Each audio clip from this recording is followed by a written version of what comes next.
집에서 뛰어나온 여자. 그녀가 급하게 향한 곳은 아무도 없는 해변. Dad, I'm sorry I can be such a shit to you sometimes. I just wanted 다짜고짜 to 고해성사를 하더니 다음날 끔찍한 모습으로 발견됩니다. 그녀에게 대체 무슨 일이 있었던 걸까요? 피할 수 없는 공포. 영화 팔로우 지금 시작합니다. 시모비. 이 여자의 이름은 제이. 이제 막 연애를 시작한 커플이죠. 영화 봤고 밥도 먹었고 그럼 다음은? 화끈한 첫 경험을 마치고 감상에 젖어 있는데 슬그머니 다가오는 남친. 뭐야, 한 번 더 하게? 그렇게 폐건물로 끌려간 제이. You awake? What are you doing? 남친은 대뜸 사과부터 박더니 이제부터 자기가 하는 말을 꼭 기억하라고 합니다. It's gonna follow you. It can look like anyone. 그는 잠자리를 함으로써 저주가 자신에게서 제이에게로 옮겨갔다고 말합니다. I see it. 갑자기 사륜한 발동시키더니 휠체어를 끌고 가는 남친. 그곳에 나타난 건 다름 아닌 알몸의 여자였는데요. Sleep with someone as soon as you can. Just pass it along. If it kills you, it'll come after me. 그는 그것에게 붙잡히면 죽게 될 거라고 합니다. 얼마 후 집에서 노가리를 까던 동생과 친구들이 제이를 발견합니다. 남친에게 이용당한 충격에서 헤어나오지 못하는 그녀.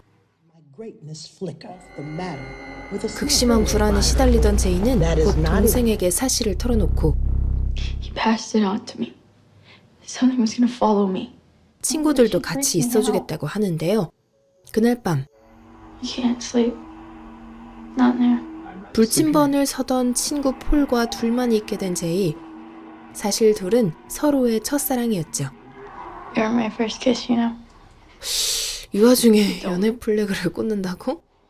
추억 얘기로 분위기가 한창 야릇해질 무렵 The fuck? 폴이 부엌으로 가보지만 There's a broken window in the kitchen, but there's no one there.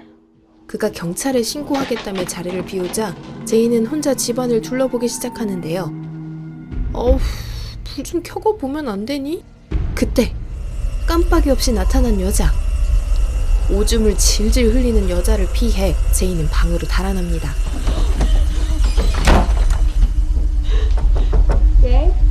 Jay, can you open the door? 동생과 친구들의 목소리에 문을 열자 그들은 집에 아무것도 없다며 제이를 달래는데요. You don't believe me. 다시 누가 문을 두드리고 경계하며 다가서는 폴. Mom, is that you? No, it's me. 친구의 목소리에 문을 연 동생. 그리고 기괴한 남자의 모습에 제이는 깜짝 놀라 달아납니다. 그런 그녀를 친구들이 쫓아오지만 그들의 눈엔 남자가 보이지 않았죠. I don't want to go home. Where you wanna go? I need to find him. 자신에게 저주를 떠넘긴 쓰레기 전남친을 찾아 상황을 해결하려는 제이. 그녀는 수소문 끝에 전남친의 행방을 찾는 데 성공합니다. Is Jeff here? It should be easy 그렇게 for her. She's a 열린 girl. 불편한 We shouldn't be 청문회. in the same place. It's not done with me either, okay? 전남친은 자기도 다른 여자에게 당했다며 방법은 다른 사람과 관계를 맺어 떠넘기는 것뿐이라고 하는데요. Do you guys see that girl right there? Yeah. Yes.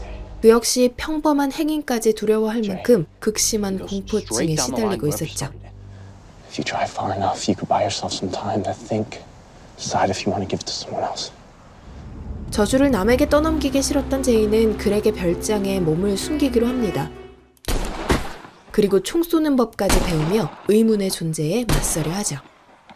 곧 친구들과 해변에 둘러앉은 그녀. 그런데 야, 뒤에! 제이의 뒤로 여자가 다가오지만 아무도 눈치채지 못하는데요. 그때 뭔가가 제이를 끌고 가려 하자 냅다 후려 갈기는 폴. 그들은 곧장 창고로 달려가 몸을 숨기고 제이는 여자에게 총을 쏩니다.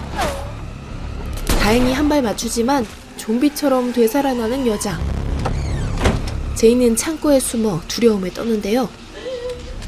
순간 문 두드리는 소리가 나더니 문짝이 날아갑니다.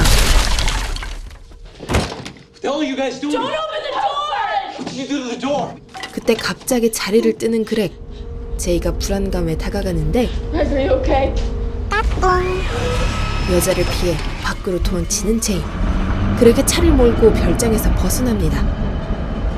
하지만 그만 교통사고에 휘말려 의식을 잃고 말죠. 병원에서 깨어난 제이는 멀리서 다가오는 발소리에 엄청난 두려움을 느끼는데요. 계속 이러고 어떻게 살아.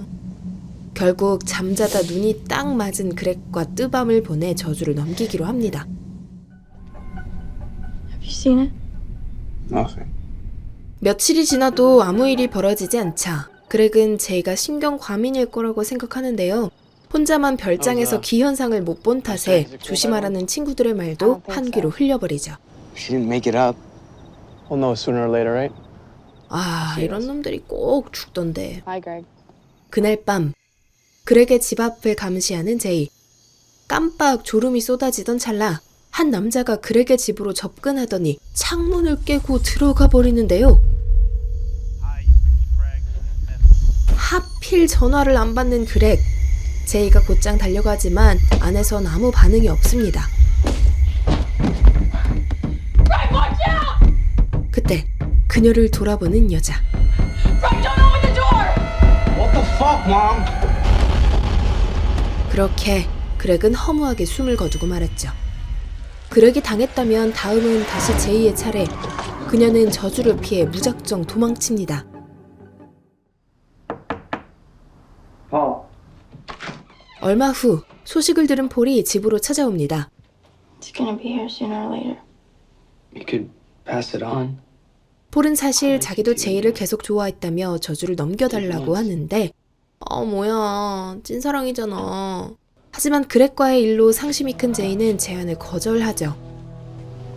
고민하던 폴은 곧 상황을 해결할 묘수를 생각해냅니다. Do you remember where we were the first time we kissed? 그의 계획은 바로 감전사, 수영장으로 그것을 끌어들여 통구이로 만들어버리자는 거였죠. 전류를 흘려보낼 준비가 끝나자 입수하는 제이. 그리고 서서히 다가오는 그림자. I just walked in the room. It's right there. What do you see? 동생이 뭐가 보이냐고 묻지만 이상하게도 제이는 충격에 빠진 듯 대답하지 않습니다. Paul, I want to get out. No! Just wait for it to get in! 순간 갑자기 날아오는 물건. 그것이 폴의 묘수를 간파한 것이었는데요. 다행히 전기는 통하지 않았지만 제이는 속수무책 당하고 맙니다. 바로 그것이 돌아가신 아버지의 얼굴을 흉내내고 있었기 때문. 야, 이거는 선 넘었지. 그때 동생이 허공에 천을 씌우고 총이 맞은 그것은 수영장에 빠져버리는데요. 물속에서 제이의 다리를 잡고 놔주지 않자 폴이 총을 쏴 그녀를 구합니다. 그렇게 그것을 해치우면서 한 곱이 넘기는 제이. 그날 밤 폴의 진심을 확인한 제이는 그와 하룻밤을 보내기로 합니다. 그리고 다가올 시련에 함께 맞서기로 마음먹죠. 멀리서 따라오는 남자의 모습을 끝으로 영화는 마무리됩니다. 팔로우는 2014년에 나온 공포영화입니다. 독립영화 아메리칸 슬립오버로 데뷔하면서 칸 영화제에 주목을 받은 감독 데이빗 로버트 미첼의 두 번째 작품인데요. 남자친구와 첫 경험을 한 뒤 의문의 존재에 쫓기게 된 주인공의 이야기를 다뤘죠. 잠자리를 통해 저주가 옮겨간다는 신박한 소재 때문에 팔로우를 성병에 빗댄 호러로 해석하는 사람들도 있다고 하는데, 이에 대해 데이빗 감독은 어릴 적 꾸었던 악몽 속 괴물을 구현한 것이라며 하지만 해석은 자유라고 덧붙였습니다. 여러분은 이 저주의 의미 어떻게 보셨나요? 저는 잠자리에 대한 사람들의 어쩔 수 없는 욕망과 두려움을 뜻하지 않나 생각했는데요. 남에게 저주를 넘겨야 내가 살 수 있다는 점에서 예전에 자주 하던 수건 돌리기 게임이 떠오르기도 했네요. 언뜻 보면 백인 여성, 잠자리, 공포라는 흔한 조합의 영화지만 주인공 제이는 몸매 자랑만 하다 영화 시작 10분 만에 끔살당하는 엑스트라가 아니라 저주에 맞서 해결책을 찾으려 하는 주체적인 캐릭터인데요. 첫사랑 폴과 걸어가는 마지막 장면에서 체념이 아닌 의지가 느껴진 것도 그래서가 아닐까 싶어요. 아니 그런데 이 전남친 새끼 아무리 봐도 저주에 대해서 너무 잘 알지 않나요? 왠지 처음에 나온 여자도 이놈한테 당한 게 아니었을까 하는 합리적 의심이. 어쨌든 이렇게 다양한 해석이 가능한 덕분에 할리우드의 거장 쿠엔틴 타란티노도 이 영화를 추천했다고 합니다. 그러니 왠지 오늘은 여운이 남는 작품을 보고 싶다, 미장센과 주제의식에 관심이 있다 하시는 분들께 이 작품 추천드리면서 C무비 언니는 또 좋은 작품으로 찾아올게요. 그럼 여기까지 C무비였습니다.